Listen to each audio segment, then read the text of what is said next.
ஆண்டவர் பதில் தரார், கிரியை பாராமல் சொல்றாரு. ஆனா இங்க ரெண்டாவது ஒரு காரியம் சொல்லும் போது சற்று வித்தியாசமா இருப்பாரு. பரிசுத்தவான்களுக்கு செய்யக்கூடிய ஊழியம். இது என்ன ஊழியமா?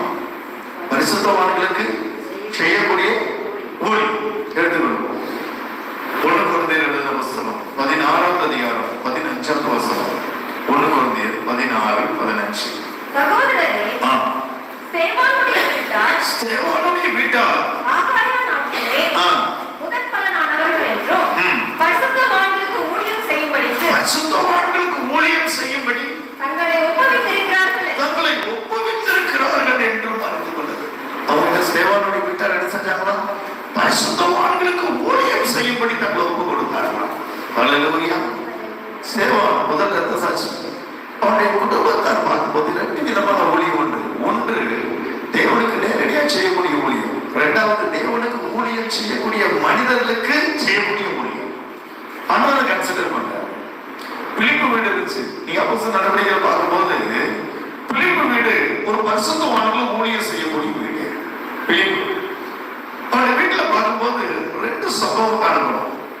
அங்க பவுல் ஒரு ஊழியம் முடிச்சுட்டு வரும்போது அங்க இருக்கிறாரு. அங்க பார்க்கும்போது காத்தங்கிற இன்னொரு தீர்க்கதரிசி அங்க இருக்கிறான்.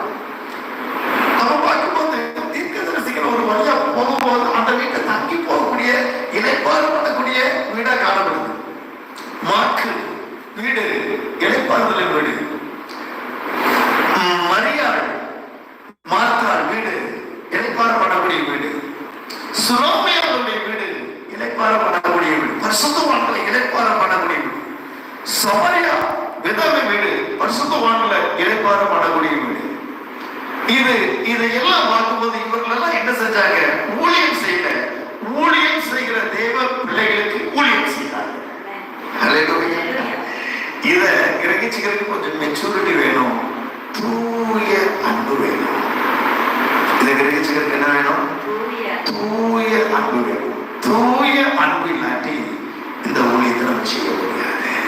ஆனா ஆண்டவர் சொல்றாரு, நீ பரிசுத்தவான்களுக்கு செய்கிற ஊழியத்தை நான் மறக்கல. ஸ்தேவான் குடும்பத்தார் பரிசுத்தவான்களுக்கு ஊழியம் செய்யும்படி தங்களை ஒப்பு கொடுத்திருக்கிறார்கள். பரிசுத்த வேதத்துல இன்னும் அநேக சம்பவங்களை பார்க்கும்போது பவுலுடைய நிருபத்துல இவர்கள் வீட்டுல என்னை இளைப்பாற பண்ணினார்கள். பிள்ளைகளுடைய கடைசி நாடுகளை கடைசி பார்க்கும்போது இவர்கள் என்னை இளைப்பாற பண்ணினார்கள். இவர்கள் வீட்டுல நான் தங்கி இருந்தேன். இவர்கள் எனக்கு கொடுத்த உதவி என சந்தோஷப்பட வைத்தது. இதுதான் பரிசுத்தவான்களுக்கு ஊழியம் செய்யும்படி தங்களை அர்ப்பணித்தது. இது ஆண்டவர் என்ன செய்யறாரா? ஆண்டவர் என்ன செய்யறாரா? மறக்க மாட்டேன் அப்படிங்கிறார். அல்லேலூயா, அல்லேலூயா. மூன்றாவது